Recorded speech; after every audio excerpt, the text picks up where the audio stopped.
Bismillahirrahmanirrahim. Assalamualaikum warahmatullahi wabarakatuh.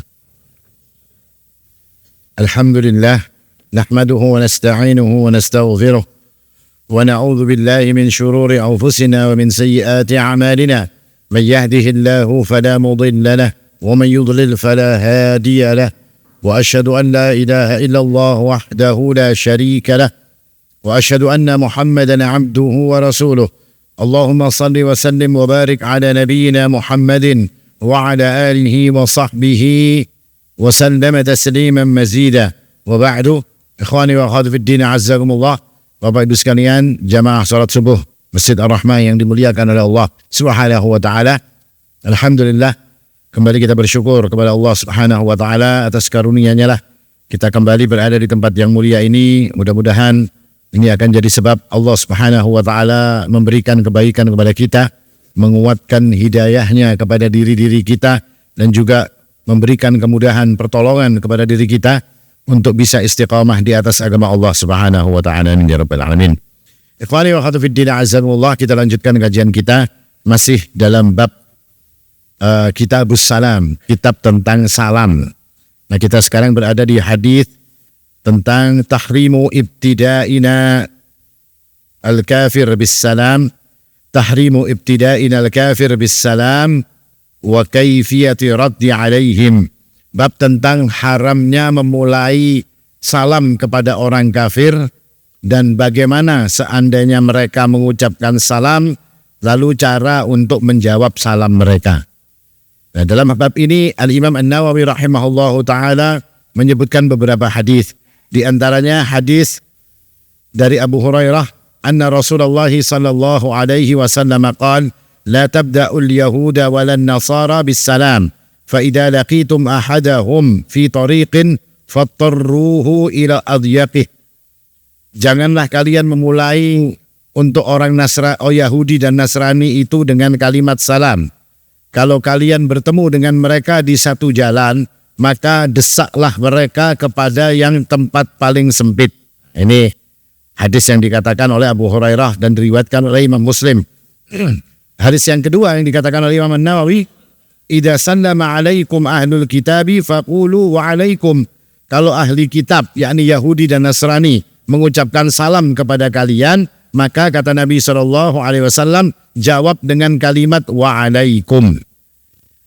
Dua hadis ini menunjukkan tentang muamalah kita dengan orang-orang ahli kitab atau orang-orang kafir itu diajarkan oleh Islam. Di antara yang diajarkan oleh Islam adalah berkaitan dengan salam yang diucapkan oleh mereka. Dan yang kedua berkaitan dengan kalau berpapasan di jalan, maka kemudian kita akan mendesaknya kepada tempat yang paling sempit. Khusus bagi mendesaknya kepada tempat yang paling sempit, jangan pian artikan secara letterlek. Ya, kalau pian berjalan di trotoar, terus berhadapan lawan orang Cina misalnya, yang pian tahu ini orang Cinanya Buddha misalnya. Di samping sini ada gotnya biasanya di trotoar. Ya, kalau terus pian desak dia, akhirnya tercampur ke dalam got. Urusannya bukan malah aman, malah berkelahi. Nah, tapi para ulama menjelaskan makna hadis ini, janganlah jadikan kalian itu mendesaknya ke tempat yang sempit. Itu artinya kalian jangan memuliakan dia di dalam urusan lewat di jalan ini tadi. Seolah-olah kita lewat, terus ada orang kafir lewat, terus kita mengatakan silakan. Tidak ada model memuliakan mereka di dalam urusan berjalan tadi. Kalau dimaknai letterlek bahaya, Pak. Kenapa bahaya? Karena jadi pertengkaran ini. Jadi akan timbul mudarat yang lebih buruk. Bahkan akan menjadikan nilai jelek pada kaum muslimin. Jangan ketemu berpapasan lawan orang muslimin ya. Kalau pindah dipepetnya kita dimasukkannya ke got di dalam, kalau ketemu di trotoar. Tidak dimaknai seperti ini. Tapi kata para ulama bahwasanya makna ini adalah makna jangan sampai li'annaka idza afsahta at-tariqa lahum ba'da hadha yu'addu hadha ikraman. Nah, yang ditakutkan itu adalah kamu memuliakan dia ketika berada di jalan. Nah, ini maknanya di situ. Pas berpapasan lawan mobil ambulan misalnya, ambulannya yang membawa jenazahnya orang Hindu misalnya atau orang Kristen misalnya, ya. Papasan di jalan, oh ini kalau dulu kan berjalan batis, kalau ini kan pakai mobil, terus mobilnya hendak pian pepet gitu. Ini bahaya kalau kayak itu dimaknai seperti ini. Tapi maknanya adalah menjadikan mereka itu tidak memuliakan mereka ketika kita bertemu di jalan. Nah ini muamalah yang diatur oleh syariat. Artinya bukan kita mengada-ngada, tetap kita bermuamalah baik dengan mereka. Karena di dalam riwayat-riwayat lain Nabi SAW mengatakan kepada Ibunda Aisyah, kalau bikin makanan banyak kuahnya, kata Nabi SAW, itu kasih, kata Nabi. Itu Yahudi wahai Rasulullah, tapi dia tetap punya hak sebagai tetangga. Dan banyak sekali riwayat-riwayat yang diajarkan oleh Nabi berhubungan dengan orang-orang kafir ini, tetap seorang mukmin, seorang muslim diperintahkan untuk berbuat baik. Nah, maka dari menimbang hadis-hadis yang tadi, maka makna memepet mereka ke tempat yang sempit itu maksudnya adalah jangan memuliakan mereka ketika, atau bahkan kita merendahkan diri kita ketika berpapasan atau berhadapan dengan orang-orang kafir tersebut. Nah ini berkaitan dengan pepet memepet ya, tapi berkaitan dengan la tabda'u al-yahuda walan nasara bis salam. Janganlah kalian memulai seorang Yahudi atau Nasrani itu dengan kalimat salam. Maka dalam masalah ini sebenarnya ada terjadi khilaf di kalangan para ulama. Kalau masalah memulai salam kepada orang kafir itu jelas. Hadis ini menunjukkan larangan kepada kita untuk memulai mereka dengan kalimat assalamualaikum. Tapi yang jadi masalah, yang jadi perselisihan di kalangan para ulama adalah idza sallama alaikum ahlul kitabi faqulu wa alaikum. Kalau ada orang ahli kitab Yahudi, Nasrani mengucapkan salam kepada kalian, maka jawablah dengan wa alaikum. Nah, di tempat inilah para ulama berselisih pendapat. Seperti apa perselisihan pendapatnya? Mereka mengatakan kalau hadis ini kalimat jawaban wa alaikum itu sebab datangnya hadis ini adalah ketika Nabi sedang duduk, lalu lewatlah orang-orang Yahudi. Nah, orang-orang Yahudi ini mengucapkan salam kepada Nabi, tapi dengan salam yang dipelesetkan. Apa kata mereka? Mereka mengucapkan assalamualaikum, yakni kematian untuk dirimu. Maka dijawab oleh Nabi, waalaikum untukmu juga, kata Rasulullah SAW. Nah, khilafnya di mana? Khilafnya adalah ketika bagaimana seandainya orang ahli kitab tadi, Yahudi tadi, Nasrani tadi mengucapkan kepada kita dengan kalimat yang jelas. Kalimatnya mengatakan assalamualaikum. Paham lah? Kan hadis ini muncul gara-gara Yahudinya ngomong assalamualaikum, kematian untukmu. Sekarang kalau Yahudinya ngomong assalamualaikum, bagaimana? Nah, di sini tempat khilafnya. Sebagian ulama atau jumhur ulama mengatakan bahwasanya tetap berpegang kepada larangan Nabi atau petunjuk Nabi. Kalau orang-orang itu mengucapkan assalamualaikum, mau jelas, mau assalamualaikum, mau seperti apapun, maka jawabnya tetap waalaikum. Pendapat kedua juga disebutkan dari kalangan salafus saleh.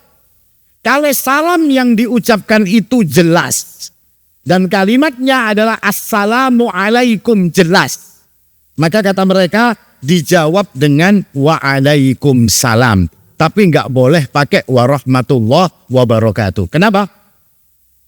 Karena orang kafir tidak mungkin dapat rahmatnya Allah. Karena orang kafir tidak mungkin dapat barokahnya Allah Subhanahu wa Ta'ala. Ini salah satu penjelasan yang disebutkan oleh Al-Imam Hasan Al-Basri. yakni dari kalangan salafus saleh. Jawab kata Hasan Al-Basri dengan kalimat waalaikumsalam. Seperti juga dikuatkan oleh Syekh Muhammad bin Shalih Al-Utsaimin. Apa dalil mereka mengucapkan bahwasanya boleh mengucapkan kalimat waalaikumsalam kepada orang yang mengucapkan kepada kita dengan salam yang jelas. Jadi mereka ini membedakan, Pak. Nabi menyuruh menjawab waalaikum karena mereka itu mengucapkan assalamualaikum. Nah pertanyaannya sekarang kata mereka, kalau kalimatnya bukan assalamualaikum, bukan kematian untuk kalian, tapi assalamualaikum, jelas, wadih kata para ulama.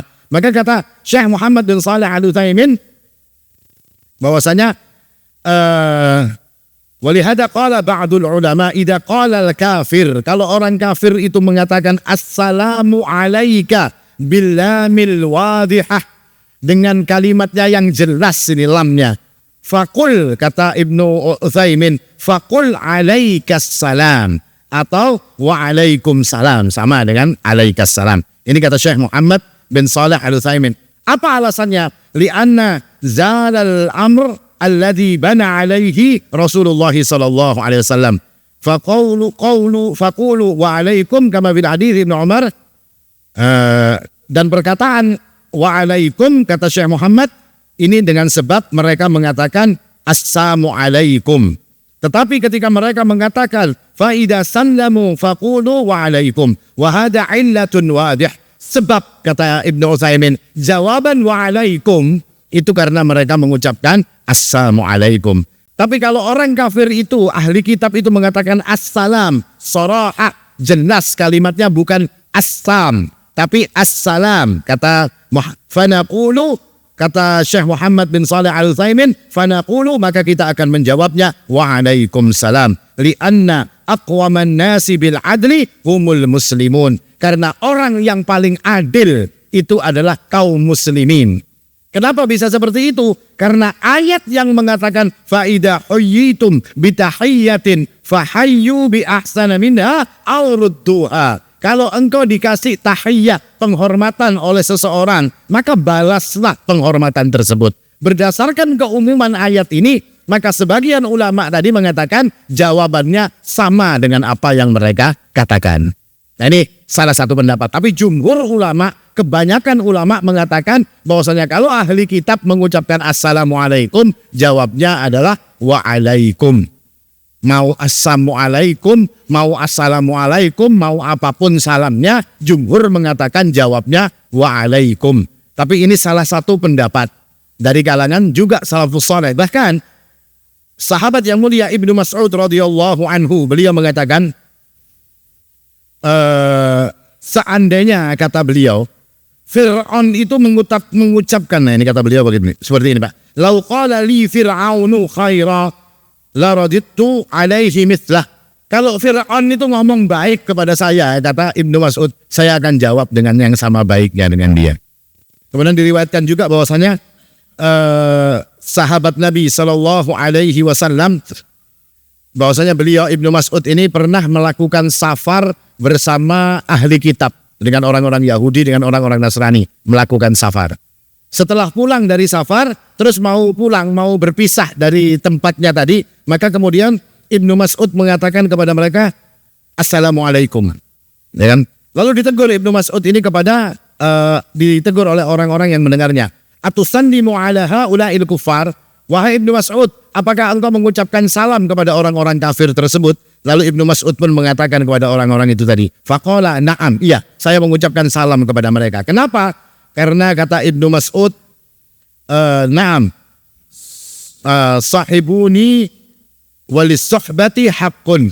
Mereka menemaniku dalam safar. Dan di dalam urusan pertemanan ini tadi, orang yang menemani ini punya hak. Nah ini yang dijadikan dalil sebagian ulama untuk mengatakan bahwasanya menjawab salamnya orang kafir, kalau salamnya itu jelas, maka dijawab seperti waalaikumsalam. Tapi ingat, seperti dikatakan oleh Hasan Al-Basri, bahwasanya tidak boleh ditambah dengan warahmatullah wabarakatuh. Cukup dengan waalaikumsalam. Wallahu a'lam. Yang jelas ini salah satu pendapat di kalangan para ulama.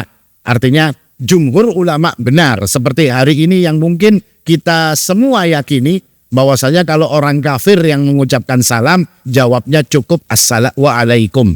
Tetapi sebagian ulama juga seperti disebutkan dari kalangan salafus saleh, Ibnu Mas'ud, Abu Umamah Al-Bahili, dan juga Hasan Al-Basri, mereka mengatakan kalau salamnya jelas, maka dijawab dengan waalaikumsalam. Ini pendapat yang dicatat oleh Ibnu Utsaimin di dalam kitab beliau ini. Bahkan beliau mengatakan wa in qalu ahlan wa sahlan faqul, kata Ibnu Utsaimin, ahlan wa sahlan, wa in qalu marhaban faqul marhaban. Kalau mereka mengatakan ahlan wa sahlan, maka jawab juga ahlan wa sahlan, karena ini salah satu kalimat penghormatan. wa in qalu marhaban faqul marhaba. Kalau mereka mengatakan marhaban, ya kan, selamat datang, ya ucapkan selamat datang. Maka dari ini juga para ulama mengatakan yang mengucapkan kepada orang kafir itu misalnya selamat pagi, selamat siang, selamat sore, maka itu nggak ada masalah, boleh saja. Nah ini perlu kita ketahui. Jadi ada dua pendapat dalam masalah yang seperti ini. Tapi mungkin kita lebih cocok misalnya kepada pendapat jumhur ulama yang mengatakan bahwasannya nggak boleh dengan ucapan salam seperti kaum muslimin. Kenapa? Karena itu adalah identitas dari kaum muslimin. Tapi kelompok kedua mengatakan tidak, itu boleh sebagai bentuk keadilan. Artinya kita berbuat yang sama dengan mereka ketika mereka itu juga berbuat kebaikan. Wallahu a'lam. Ini yang dijelaskan oleh para ulama. Kemudian bab yang berikutnya adalah bab tentang istihbabus salami. Babu istihbabis salami idza qama 'anil majlisi wa faraqal julasa au jalizah. Disunahkan untuk mengucapkan salam ketika masuk ke dalam majelis atau keluar atau berpisah dari majelis. Maksudnya majelis di sini adalah kumpulan orang yang banyak. Seperti Nabi SAW berkata, "Idan taha ahadukum ilal majlis falyusallim, fa idza arada an yaquma falyusallim, wa laysatil ula bi ahaqqi minal akhirah."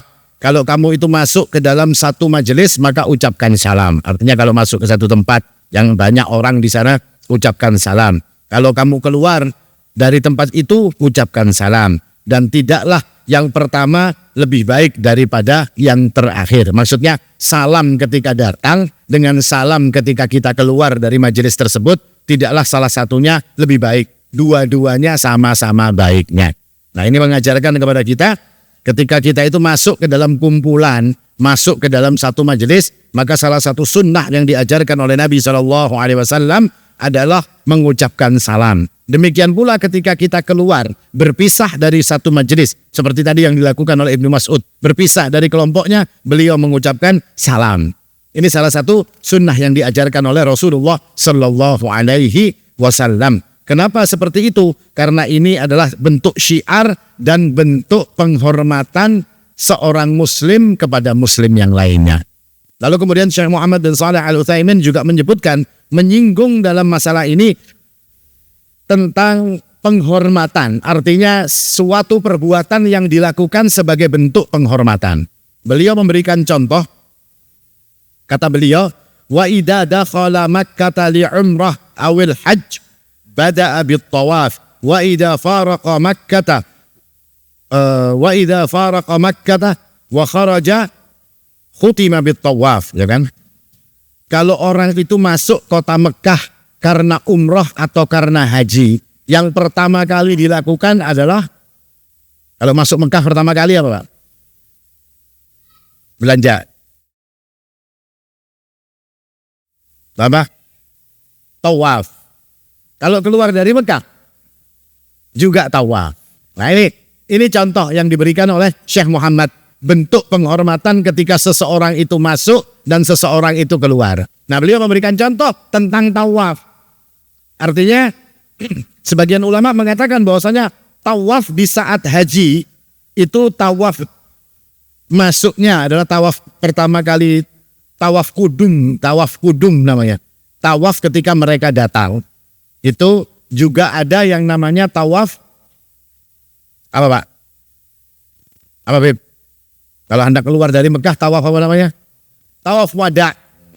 Nah, sebagian ulama seperti Syekh bin Baz mengatakan bahwasanya hukum tawaf wada orang yang haji itu wajib. Jadi nggak boleh kalau mereka tidak melakukan tawaf wada. Apa dalilnya? Dalil mereka adalah mereka mengatakan berdasarkan hadis Nabi SAW, la yanfiranna ahadun hatta yakuna akhiru ahdihi bil bait at-tawaf tadi.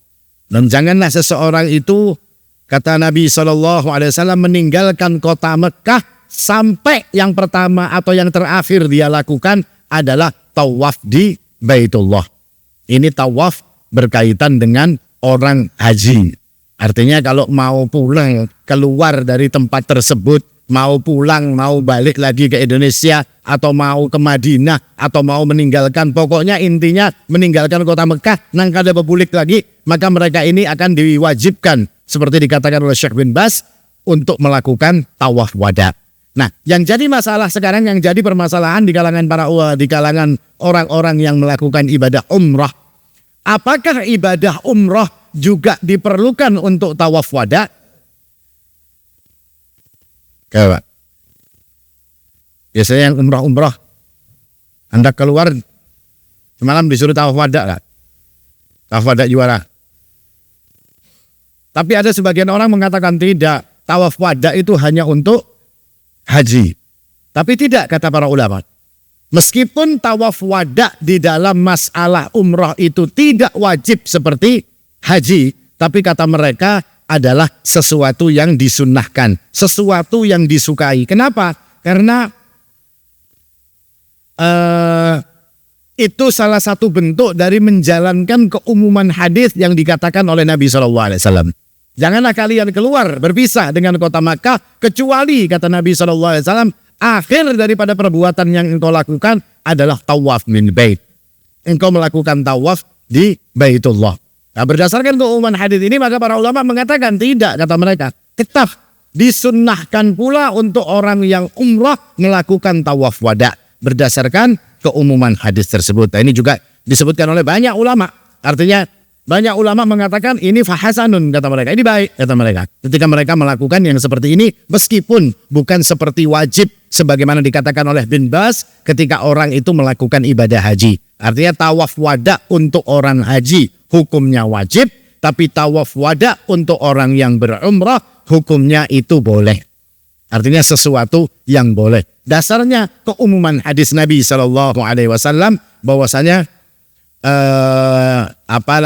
akhir daripada umiran nasu ayyakuna akhiru ahdihim bil baiti, ya kan, diperintahkan kepada manusia, kata Ibnu Abbas, diperintahkan kepada orang-orang itu untuk menjadikan akhir daripada urusan mereka di Mekah ini, amalan mereka di Mekah ini adalah tawaf di bait. Illa annahu khuffifa anil haid. Yang diberi keringanan cuma satu, adalah orang yang sedang dalam keadaan haid.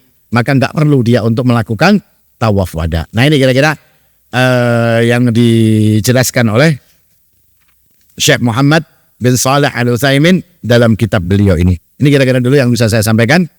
Mungkin ada yang ditanyakan. Jadi larangan mengucapkan salam. Nah, ini makanya tadi dikatakan khilaf di kalangan para ulama. Jumhur ulama mengatakan tidak, kata mereka. Tapi sebagian ulama itu mengatakan boleh untuk mengucapkan seperti apa yang dikatakan atau apa yang dilakukan oleh Ibnu Mas'ud radhiyallahu anhu. Nah, apa dalil mereka melakukan seperti ini apa?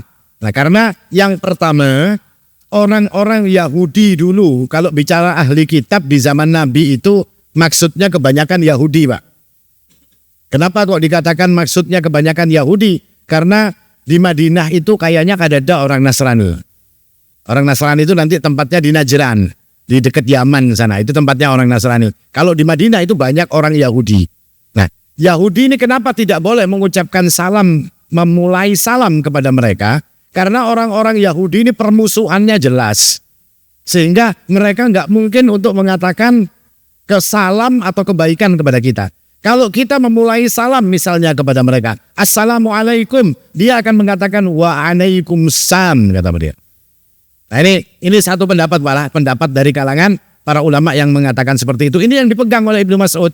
Dan yang dipegang oleh Ibnu Mas'ud ini juga bukan ada juga ayat yang mengatakan la yanhaqumullahu 'anil ladina lam yuqatilukum fid din wa lam yukhrijukum min diyarikum antabarru wa tuqsitu ilaihim. Innallaha yuhibbul muqsitin. Dan tidak dilarang bagi kalian, bagi orang-orang yang tidak memusuhi kalian, kata Allah, dan tidak mengusir kalian dari rumah-rumah kalian, untuk kalian berbuat baik dan berbuat adil kepada mereka. Artinya kita berbuat baik, berbuat adil.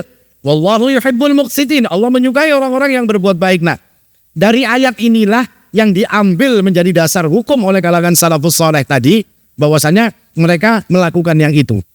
Artinya Ibnu Mas'ud mengucapkan salam kepada orang-orang ahli kitab yang menemani beliau pada saat beliau melakukan safar. Ini dasarnya Ibnu Mas'ud. Karena beliau tahu orang-orang ini tidak menaruh permusuhan dengan mereka. Karena Allah mengatakan Allah tidak melarang kalian untuk berbuat baik kepada orang-orang yang tidak memusuhi kalian. Berbuat baiklah kata Allah Subhanahu wa taala kepada orang kafir yang tidak memusuhi kalian. Nah ini yang diambil oleh Ibnu Mas'ud. Sehingga beliau mengucapkan salam kepada orang-orang kafir tersebut atau orang-orang ahli kitab ini. Abu Umamah Al-Bahili pun juga melakukan yang seperti itu. Artinya pendapat mengucapkan salam, memulai salam dan menjawab salam orang-orang kafir ini adalah khilaf di kalangan para sahabat Nabi SAW. Dari mana khilafnya? Dari sudut pandang mereka melihat larangan Nabi.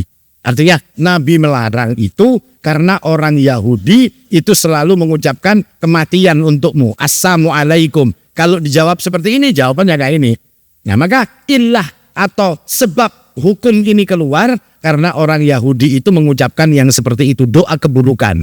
Tapi pertanyaannya para ulama kemudian, kalau doanya kebaikan, jelas doanya kebaikan. Assalamualaikum. Nah ini yang jadi khilaf. Tapi tetap para ulama tadi saya katakan berselisih pendapat. Jumhur ulama, kebanyakan para ulama. Karena seperti ini juga dikatakan oleh sebagian ulama-ulama Syafi'iyah mengatakan boleh untuk menjawab salam secara seperti salamnya orang Islam. Waalaikumsalam. Itu sebagian Syafi'iyah. Tapi jumhur ulama mengatakan tidak. Tetap tidak boleh memulai salam kepada mereka dan tidak boleh pula menjawab dengan waalaikumsalam kepada mereka. Cukup dijawab dengan waalaikum. Nah seperti itu. Artinya ini tinjauan hukum yang diambil oleh para ulama tadi seperti itu. Jadi jangan kaget kalau ada orang yang mengatakan boleh kata mereka mengucapkan waalaikumsalam kalau orang kafir mengucapkan assalamualaikum. Nah ini memang dalil mereka juga dari kalangan salafus saleh meskipun jumlah mereka bukan jumhur ulamanya. Artinya sebagian sedikit ulama yang membolehkan seperti itu. Tapi kan kalau kita ngaji ini kan Pak, yang paling enak itu kan yang disebutkan semunyaan kalau supaya kita tahu gitu Pak. Jadi ilmu buat kita. Kalau ngaji kayaknya cuma yang cocok-cocok saja yang saya sampaikan itu namanya bukan ngaji. Itu namanya pian ulun doktrin. Ya Pak. Harus kayak ini, harus kayak ini, harus kayak ini, harus kayak ini. Enggak. Itu bukan ciri saya. Itu bukan ciri saya. Yang mungkin sudah duduk di sini dari awal kajian kita selalu tahu. Saya tidak pernah melakukan yang seperti itu. Saya selalu akan menyebutkan semua pendapat yang ada. Lalu kemudian kita menunjukkan inilah pendapat yang rojeh. Atau inilah pendapat jumhur ulama. Dan inilah pendapat sedikit ulama. Dan ini pendapat yang ngawur juga disebutkan biasanya di kajian-kajian kita. Artinya untuk supaya kita punya wawasan itu luas. Enggak. Jangan-jangan sedikit-sedikit nanti ngomong yang sesuai sunnah. Nah orang kalau sudah diomongi kayak ini takutan Pak. Kenapa takutan? Berarti kalau menggawe lain yang kayak ini kada sesuai sunnah. Nah ini kadang-kadang seperti itu orang ngomong yang sesuai sunnah. Ya. Padahal kalau dibaca lagi enggak. Yang dia katakan itu bukan yang sesuai sunnah. Tidak. Bahkan kadang-kadang itu pendapat yang sedikit. Ya kan? Contohnya seperti ini Pak. Ini contoh lah Pak. Agak melebar sedikit tapi kada usah diulang pertanyaan-pertanyaan. Ya. Ini contoh saja.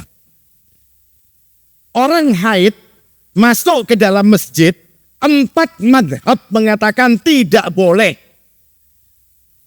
4 madhab. Abu Hanifah, Imam Malik, Imam Syafi'i, Imam Ahmad bin Hanbal. 4 madhab mengatakan tidak boleh. Ya kan? Lalu ada orang-orang Dhahiriyah atau orang-orang yang baru saja. Orang-orang yang terakhir dari kalangan khalaf. Makanya saya selalu mengatakan. Kalau memang boleh orang-orang haid itu duduk di dalam masjid. Masuk ke dalam masjid. Tolong sebutkan salafnya siapa. Siapa salafus saleh yang boleh mengatakan itu. Nggak akan bisa menyebutkan. Kenapa? Karena ini pendapat khalaf. Pendapat orang-orang belakangan. Ya kan? Ini nyeleneh namanya. Pendapat yang nyeleneh. Artinya kita akan buka. Ini salaf seperti ini. Kalau khalaf seperti ini. Tapi kemudian apa yang dikatakan? Yang sesuai sunnah. Ya kan? Ya kan? Yang sesuai sunnah itu adalah boleh masuk ke dalam masjid meskipun haid selama bisa terjaga tidak mengotori masjid. Tidak ada siapa yang ngomong kayak itu.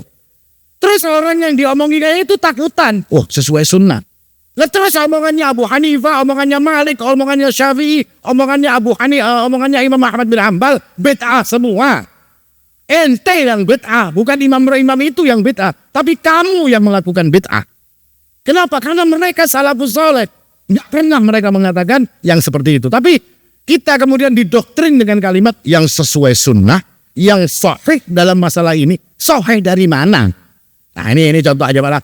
Nggak usah dibikin pembahasan, ini cuma contoh model-model doktrin yang syubhat, menipu sebetulnya. Ketika mereka mengatakan yang sesuai sunnah. Tidak ada salaf yang mengatakan seperti itu. Karena agama ini kalau kita ikut salaf insya Allah Pak ya.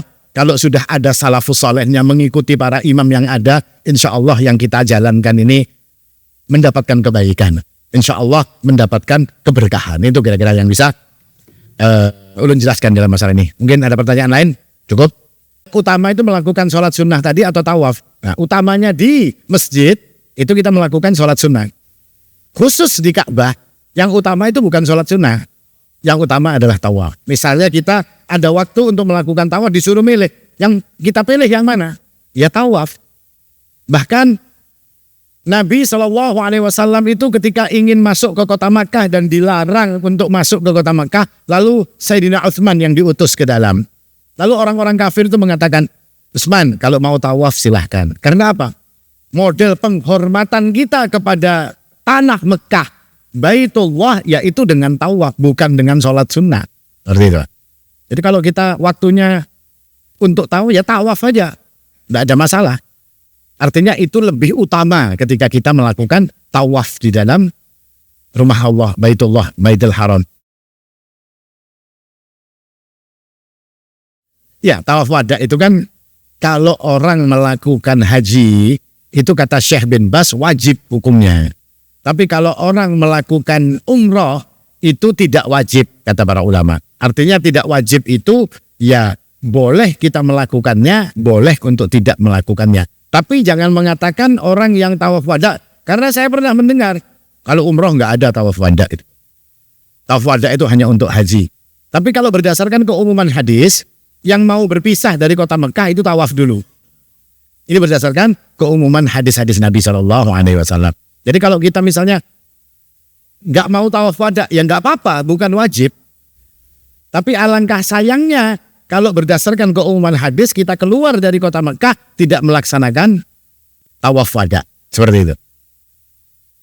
Jadi kalau memang waktunya cukup, kada ketinggalan bis misalnya, ya kalau ini orangnya hendak bulikan sudah misalnya, ya sudah nggak usah. Tapi kalau haji biasanya memang dikasih waktu khusus. Kalau orang haji dikasih waktu khusus. Tapi kalau orang umroh enggak.